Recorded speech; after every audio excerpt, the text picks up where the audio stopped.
You're watching The Ready Writer, a show where I get to speak to writers of all different genres, mediums, and experiences. The Ready Writer. Are you ready?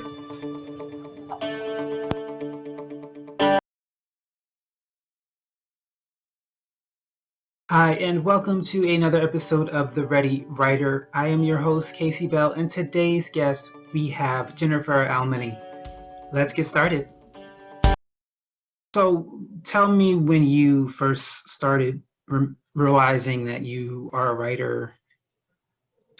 I want to say I was in high school. I used to write a lot all the time. I just never really thought of publishing anything.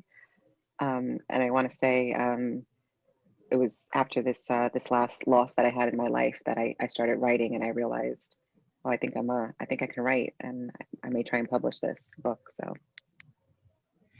And well, you just answered my next question. I was going to ask what caused you to start publishing, because many people have the idea of publishing, but they sometimes make excuses as to why they shouldn't or why they can't. And so, what was it that said, even though this may be difficult, I'm still going to do it?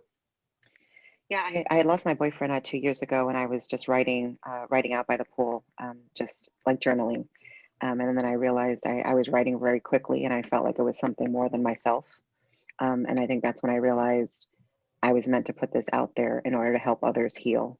And I think the timing of the world that we're in right now and everyone is grieving, I realized, oh, I meant to do this. So that's when I realized I have to publish this, if that makes sense. So, talk about Mark My Love. What is this? What is it about? Yeah, Mark My Love. It's about love, love and life. I want to be honest. I've had some loss in my life. I talk about my boyfriend passing 2 years ago, and then I also go into the death of my mother, which was about 13 years ago, and I never really grieved for it. Um, but it's I titled it Mark My Love because it kind of I went into more of discussing the love I've had in my life. I didn't want to focus on the loss. I discuss it in the book, but I really go into where I named it Mark My Love because I'm marking my love that I've had thus far in my life. So I was trying to put that out to other people, like instead of concentrating on what you lost, concentrate on the love that you've had in your life. That's a great theory, because most times we do complain about what we don't have and we don't appreciate what we do have. So, explain your publishing process. How did you know what to do, and how did you start, and what were some learning moments in the process? Yeah, I mean, my background for my daytime career, I was a human resource professional for 22 years. I really didn't know what I was doing at all. I'm just being honest. I was never in the creative space at all. So I just started researching online, how to publish, what goes on in that space, finding an agent or self-publishing. And then I just started talking to a few friends here and there to see if they knew anyone. And a couple of them did have some writer friends. And so they just told me about their journey. So then I just went about my business. I did approach an agent. I wanted to get that experience. I knew I was going to self publish from the beginning. I felt that in my core, in my gut, that I would go that route. But I had someone tell me, why don't you try going for an agent just to get that experience because this world is so, foreign to you. You've never been in it. So then that's why I went that route. I decided to write a proposal, do all of that goes along with that, just to get the experience. Um, it didn't go that route for me, but keep in mind, I only went to really two agents, right? I really didn't go into let me go crazy on it. I didn't feel that need to do that, right? So then, when I got the declination, and it was a very nice declination, I'll be honest. It wasn't like, what are you doing here? This isn't going to sell. Um, so then I just basically went into, okay, now I'm going to self-publish. So how am I going to do that? So I found a book baby. I went through book baby, and they helped me pull the book together, and that was the process for me. What year did you publish this? It just came out April 13th Oh, this okay, year. so Yeah. basically are you published your first book during the pandemic, which is probably difficult because you didn't have, well, in a sense, it's I guess kind of good, because most people who published their book prior to the pandemic, um, they depended on book signings and festivals and things of that nature. And it took some time for them to realize, okay, we have to find something else. But you already were in the pandemic, so you knew that that was something you couldn't do. So how did you start getting it out there without the book signings and without the book festivals? I mean, like I said, we're still in April, so it's literally out like 2 weeks now. So I'm still on the journey of doing that. But I want to say it's really just been word of mouth and my connections on LinkedIn that I have from my former professional career, um, family and friends. I've just been, I didn't go big shebang yet, just yet. I do have, and Tracy Lamori, she got me in touch with you. She's my PR. So she's been putting me out there um, to folks. So that's been the journey I've been on so far with that. And then we'll see what happens. Like I said, literally, it's just been 2 weeks. So I've been just kind of like, okay, let me absorb this, that I have this book out there and, it's a memoir. So I'm discussing intimate details of my life. So it's just been kind of getting used to that space right now. Does that make sense?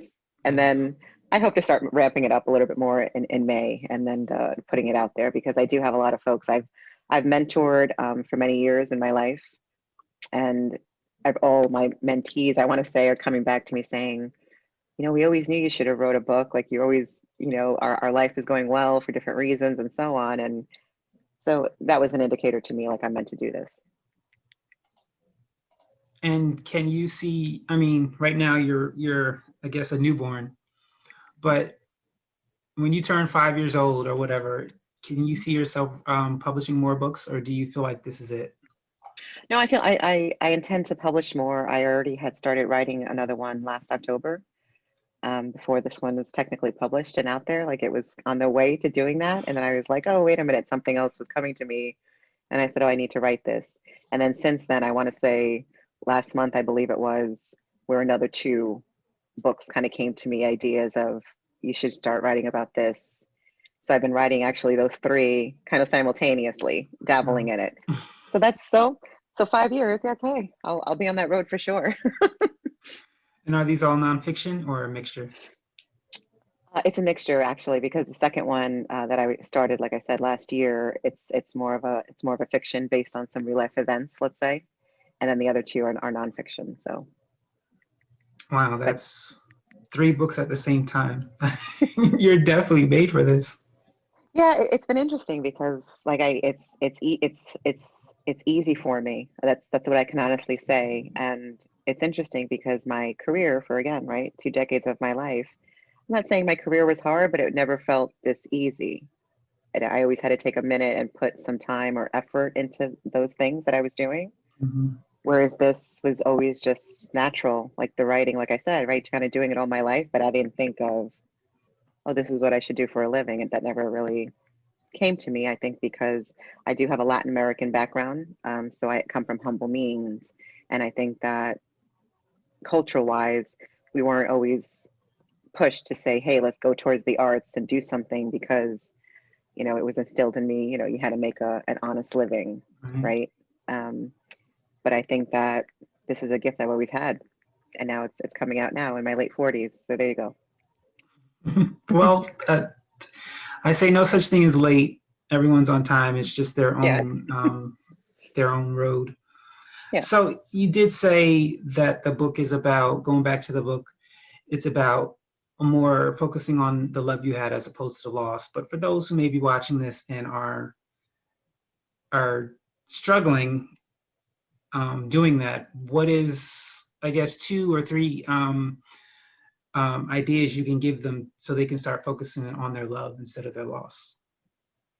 I think, getting out in nature, that was a big one for me, just taking walks and being in silent or sitting by water, just that meditative nature approach that helped me because I saw like life around me, I want to say, right, and realizing it. Um, and just keep going every single day. That was a big one, right? So even if I woke up and it was a harder day, and I have moments like that now too, still, I just go, okay, wait a minute. It's going to be one of those hard days. Just I kind of remind myself, okay, buckle down. You can get through this. So kind of to keep going. I want to tell people to keep every single day, just pick up again, and go forward.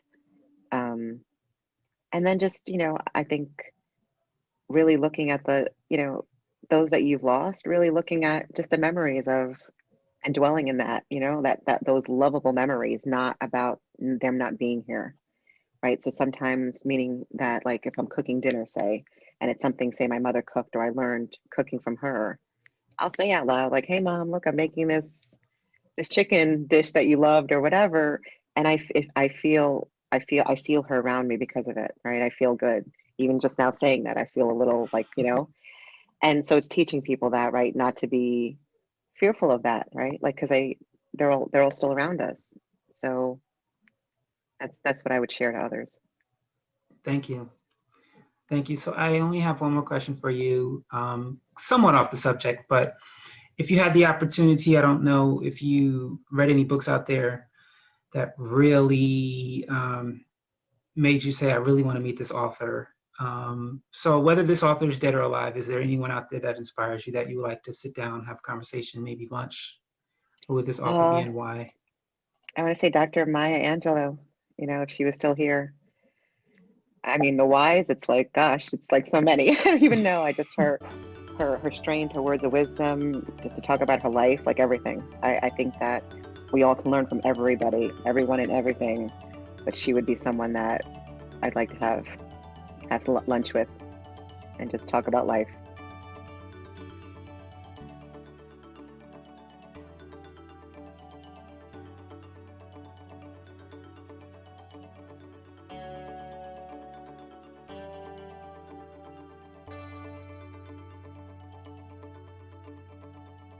That is all the time we have for you today on The Ready Writer. I want to thank our guest, Jennifer Alemany, for stopping on in. And of course, you, the audience, as always, thank you so much for watching. Have a great day. Have a great week.